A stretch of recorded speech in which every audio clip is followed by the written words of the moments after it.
नमस्कार, स्वागत है आपका कार्यक्रम मुद्दा में। मैं हूं आपके साथ रविंद्र सिंह। आज का विषय है ट्रिलियन अर्थव्यवस्था, सच होगा सपना। मुख्यमंत्री योगी आदित्यनाथ ने प्रदेश की अर्थव्यवस्था को $1 ट्रिलियन की बनाने के लिए सभी जरूरी कदम उठाने के दिशा निर्देश दिए हैं। उन्होंने कहा कि अर्थव्यवस्था को विस्तार प्रदान करने के लिए विभिन्न सेक्टरों का संतुलित विकास किया जाए। इतना ही नहीं, सीएम योगी ने निर्धारित लक्ष्यों की प्राप्ति के लिए टाइमलाइन बनाकर तय समय में कार्य करने के निर्देश भी दिए।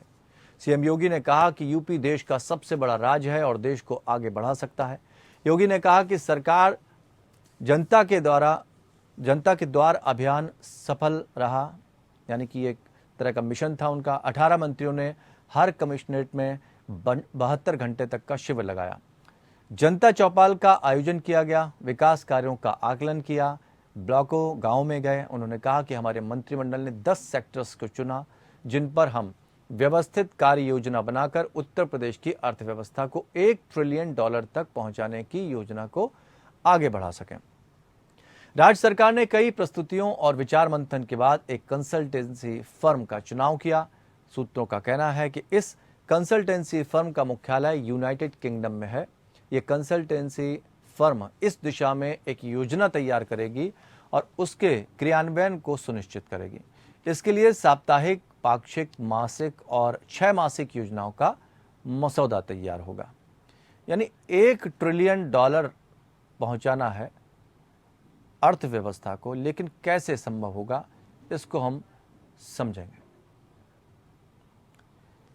3 खास मेहमान हमारे साथ जुड़े हुए हैं। अश्विनी शाही, प्रवक्ता भारतीय जनता पार्टी। अश्विनी राणा अर्थशास्त्री हैं, जिनसे हम सारी टेक्निकल चीज़ों को समझने की कोशिश करेंगे। विनय सिंह समाजवादी पार्टी की तरफ से हमारे साथ जुड़े हैं। आप तीनों मेहमानों का बहुत बहुत स्वागत है। और अश्विनी जी, शुरुआत आपसे ही करेंगे। ये जो व्यवस्थाएं 4 गुना विकास भी होना संभव है 1 ट्रिलियन तक, ये ख्वाब है या इसे पूरा किया जा सकेगा?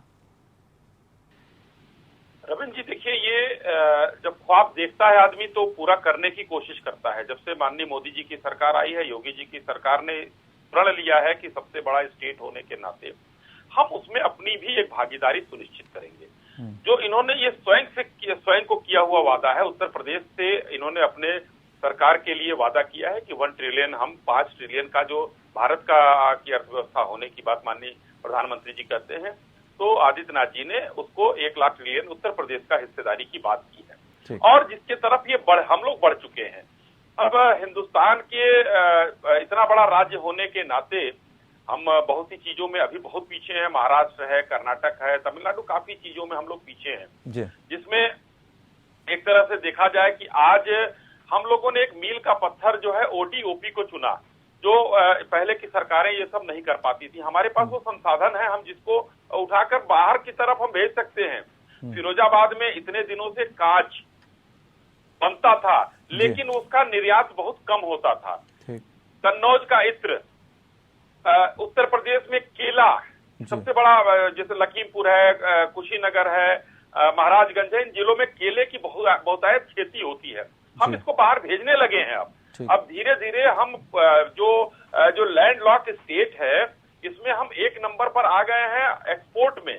तो धीरे हम सभी चीजों की, इसके लिए करना क्या पड़ा, हमको ईज ऑफ डूइंग बिजनेस में बेहतर करना पड़ा, सामाजिक व्यवस्थाएं ठीक करनी पड़ी, लॉ एंड ऑर्डर जो बिगाड़ के रखा था पिछली सरकारों ने, उसको बढ़िया करना पड़ा। तो ये सब चीजों को करने के लिए उत्तर प्रदेश में अभी हम एक सुरक्षित माहौल बना रहे हैं, जिससे हम, देखिए, अभी हम ग्राउंड ब्रेकिंग सेरेमनी कर रहे हैं, पीछे भी किया, इन्वेस्टमेंट आए भी कुछ। हम ये नहीं कह रहे हैं कि पूरा आ गया, लेकिन आना शुरू हो गया, एक माहौल दिखा लोगों को। और अभी भी देखिए, कम से कम मुझे लग रहा 80,000 करोड़ का शुभारंभ भी हुआ और शिलान्यास और उसका लोकार्पण भी हुआ, ग्रेटर नोएडा से लेकर और उत्तर प्रदेश के बलरामपुर तक। मैं वो करता हूँ, अलग अलग तरीके की यूनिट का शुभारंभ किया गया। तो हर तरफ से हम 1 ट्रिलियन करने की जब ख्वाब देखेगा आदमी, उसको सच करने की कोशिश करेगा। बिल्कुल, लेकिन ये जो शुभारंभ करते हैं, कई मेमोरेंडम ऑफ अंडरस्टैंडिंग यानी MOU साइन किए गए, इससे पहले भी कई व्यवस्थाओं की बात की गई, वो सारी चीज़ें इससे उम्मीद करती हैं कि उनकी वजह से जो अब तक नहीं हुआ वो आगे कैसे हो जाएगा, उसमें तेजी कैसे आएगी? देखिए, ये जो लोग आते हैं, जो व्यापारियों को बुलाया जाता है, उनसे एक आग्रह किया जाता है कि आप यहाँ आइए और हम आपको एक बेहतर माहौल दे रहे हैं। बेहतर माहौल दे रहे हैं। आप यहाँ पर व्यापार लगाइए, आपको हम लॉ एंड ऑर्डर बेहतर करके दे रहे हैं। आप यहाँ पर एक सामाजिक सुरक्षा की बात हम करके दे रहे हैं। आपको यहाँ से एक अच्छा मार्केट है उत्तर प्रदेश में, एक आपको आप यहाँ पर अपनी चीजों को लगाइए। तो जैसे देखिए कई चीजें हैं, अब उसमें कुछ लोग आना चाहते हैं, कुछ लोग आके देखना चाहते हैं, घोषणा भी करके जाते हैं। तो इसमें कितना कोई समय सीमा रखी गई, कब तक आएंगे और कितने लोग आ चुके हैं, ऐसा कोई पॉजिटिव रिजल्ट मिल पाया? जी एकदम मिला है। ये मानकर चलिए कि लगभग मैं आपको अभी बताना चाहूंगा कि हम लोगों ने जो इधर ये जो लोग आए हैं बनाना शुरू किया, हम लोगों ने 1,56,000 करोड़ का एक्सपोर्ट भी उत्तर प्रदेश से करना शुरू कर दिया है। रोजगार मेला भी हम लोगों ने लगाया है। और इसमें आपको मैं बता रहा हूं कि जो ओडीओपी का जो यहाँ से हो रहा है, अभी बड़ा उत्तर प्रदेश को एक सम्मान मिला अरविंद जी। जब G7 की बैठक हुई थी तो 8 देशों के राष्ट्राध्यक्ष आए थे। ये ओडीओपी का उत्तर प्रदेश का प्रोडक्ट माननीय प्रधानमंत्री जी ने उनको उपहार स्वरूप दिया। तो ये उत्तर प्रदेश के गौरव की बात है। इनसे जो है, अब मैं आपको अभी एक डेटा मेरे पास है, उससे बता दूंगा कि कितना हमारे यहाँ इन्वेस्ट हुआ है और कितना इन्वेस्ट होने की बात है। जैसे वहां पर नोएडा में आप देखिए इलेक्ट्रॉनिक्स की फैक्ट्रियां, कई मोबाइल फैक्ट्रियां चालू हुई है इसी सरकार में लगने के बाद, वहां चालू है। बलरामपुर में 1,000 करोड़ का इन्वेस्टमेंट चालू हो चुका है। इसी तरीके से लगभग उत्तर प्रदेश के कानपुर में कुछ औद्योगिक इकाइयां चालू हुई हैं। ठीक है, बाराबंकी यानी सरकार ने उस दिशा में कदम बढ़ाना शुरू कर दिया और सरकार अपने कामों से अभी तक संतुष्ट है। अब विपक्ष कितना संतुष्ट है हम समझ लेते हैं। विनय सिंह जी समाजवादी पार्टी की तरफ से हमारे साथ जुड़े हैं, उसके बाद हम जाएंगे अश्विनी राणा जी के पास और जो कुछ कहा जा रहा है उसको समझने की कोशिश करेंगे। विनय जी, कितना सहमत हैं आप अश्विनी जी की बातों से? अश्विनी जी खुद ही अपने सरकार के किए हुए कार्यों से सहमत नहीं है। इससे पहले भी उत्तर प्रदेश सरकार 5 साल रही है, कई ऐसे समिट कराए गए जो इन्वेस्टमेंट के लिए तमाम कंपनियां आई, लेकिन अभी तक धरातल पे ये नहीं पता चला कि उत्तर प्रदेश में कितने कंपनियों ने अपने कारोबार को प्रारंभ किया। अभी तक तो कोई दिखा नहीं। हाँ, खर्चे बहुत हुए। इन्होंने समिट के नाम पर जितने खर्चे किए वो पूरा प्रदेश देखा है। आज उत्तर प्रदेश की स्थिति ये है कि युवा जो है दर दर भटक रहा है और ये कह रहे हैं कि हम उत्तर प्रदेश को आगे ले जा रहे हैं। आज उत्तर प्रदेश, आज पूरे भारत में जो नौकरियां पहले जो है 58 साल या 48 साल के लिए दी जाती थी, उनको इन्होंने 9 भागों में बांट दिया, 4-4 साल कर करके उनको जो है डिवाइड कर दिया। ये स्थिति है उत्तर प्रदेश, क्या पूरे भारत की है। भारतीय जनता पार्टी के सरकार में पूरे देश की अर्थव्यवस्था चरमरा चुकी है। इन्हें खुद मालूम है, जिसको लेकर के माननीय प्रधानमंत्री जी कहा करते थे जब रुपया गिरता है तो देश का अभिमान गिरता है। आज वह प्रधानमंत्री जी इस पर बोलने के लिए कोई तैयार नहीं है कि आज क्या है, आज देश के पैसा जो है, रुपया किस स्तर पर जाकर के खड़ा है। लेकिन विनय जी, उन्होंने एक रोड मैप तो तैयार किया है। ये थोड़ा सवाल पूछना चाहेंगे आपसे। बातें सुन लीजिए विनय जी, आप कह लीजिए हम, लेकिन यहाँ सवाल बनता है, उन्होंने एक रोड मैप तैयार किया, उसके हिसाब से वो आगे बढ़ रहे हैं। उन्होंने अपने 10 अधिकारी भी अलग अलग फील्ड में सेट कर दिए हैं। आपकी तरफ से कभी ऐसे कोई प्रयास हुए क्या? नहीं, इससे पहले भी अभी इन्होंने एक कंपनी का नाम लिया सैमसंग, वो भी समाजवादी पार्टी के समय में ही किया गया कार्य था, जो आज आकर आज वह रोजगार करने के लिए, अपना कारोबार करने के लिए आज उत्तर प्रदेश में इन्होंने अपना काम कोई नहीं गिनाया। इन्होंने 5 साल क्या किया है, इन्होंने तब भी सबमिट कराया था। कितनी कंपनियां, एक भी नाम बता सके ये नहीं बता पाए अभी तक। अगर इन्होंने बताया है तो समाजवादी पार्टी के समय में किए गए कार्य को ही इन्होंने बताया। इनके पास कहने के लिए कुछ नहीं है। ये केवल रोड मैप तैयार करने से क्या होता है। आपने 5 साल रोड मैप तैयार किया, क्या किया, क्या स्थिति रही उत्तर प्रदेश की, क्या स्थिति रही है पूरे देश की, आज देख लीजिए, सबके सामने है। इसमें बताने वाला कुछ नहीं है। देश की अर्थव्यवस्था कहाँ है, देश की स्थिति क्या है, देश के युवा किस तरह से बेरोजगार हैं। ठीक है, आपकी बात कितनी सही है, आपकी बात कितनी सही है या अश्विनी जी की बात कितनी सही, इसको भी हम समझ लेते हैं। अश्विनी राणा जी जो कि सारी चीजों को बहुत बारीकी से समझते हैं, उनको ये भी पता है कि 2 साल के अंदर क्या क्या काम हुए या सरकार का जो 5 साल का कार्य हुआ है उसमें सरकार ने कितनी मेहनत करी है और वो कितनी फलीभूत हो पाई है। अश्विनी राणा जी, आपने दोनों हमारे वक्ताओं को सुना, कितना सहमत है आप दोनों की बातों में? समाजवादी पार्टी कह रही कि सारे हमारे काम को आगे बढ़ा रहे हैं, तो अगर आकलन किया जाए तो किसके कार्यकाल में कितना काम हो गया?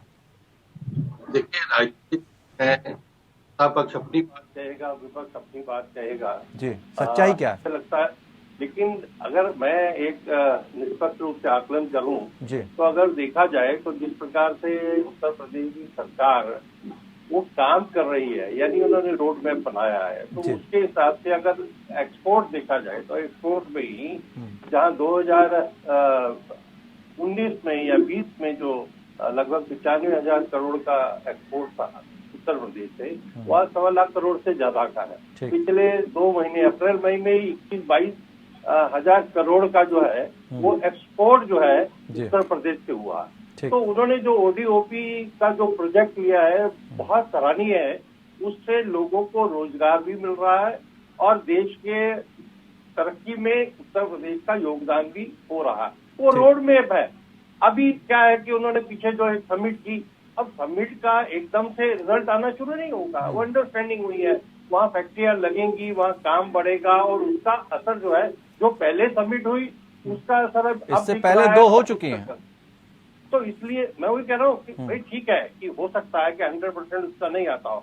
मेरी राणा सरकार जी, इससे उत्तर पहले प्रदेश भी से सरकार एक- भारतीय जनता पार्टी एक- की थी। एक- एक जो इससे है पहले भी वो सरकार निवेदन भारतीय है जनता पार्टी की कि थी। आप ये अपना सारा डाटा जो है विनय जी वेबसाइट आएंगे पे आपके पास, डालिए, उन्हें बोलने ताकि दीजिए। जो लोग इस तरह की प्रश्न करते हैं कि सरकार ने क्या है, कौन से प्रोजेक्ट आए हैं, तो उन लोगों का हम मुंह जो है बंद कर सकते हैं, उनको बता सकती है सरकार कि इस समय में इतना प्रोजेक्ट, ये जो अंडरस्टैंडिंग हुई थी, ये प्रोजेक्ट आए हैं।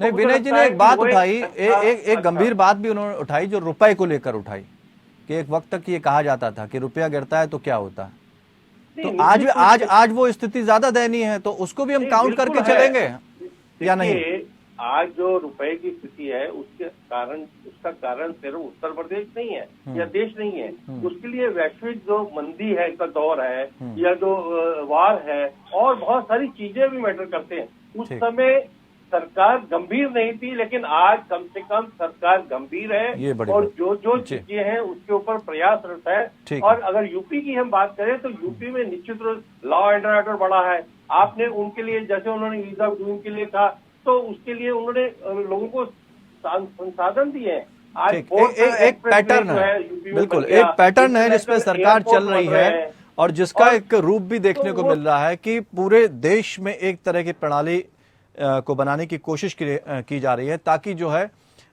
सब कुछ एक दिशा में चल सके। हमने अश्विनी राणा जी से भी बात करी। अश्विनी राणा जी का यही कहना कि पहले की सरकारों में ये दूरदर्शिता तो थी लेकिन दिखाई नहीं पड़ती थी क्योंकि इतनी गंभीरता से काम नहीं होता था, उनका रोड मैप कभी सामने नहीं आता था, लेकिन यहाँ पर रोड मैप सामने आ रहा है। विनय जी आपके पास आएंगे, आप कुछ कहना चाह रहे थे, बात उनकी काटना चाह रहे हैं, हम चाहेंगे कि आप अपनी बात पूरी करें।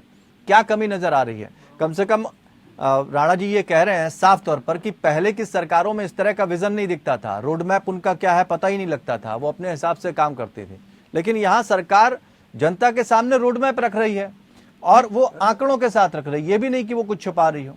इसमें क्या आपत्ति, क्या दिक्कत आ रही है?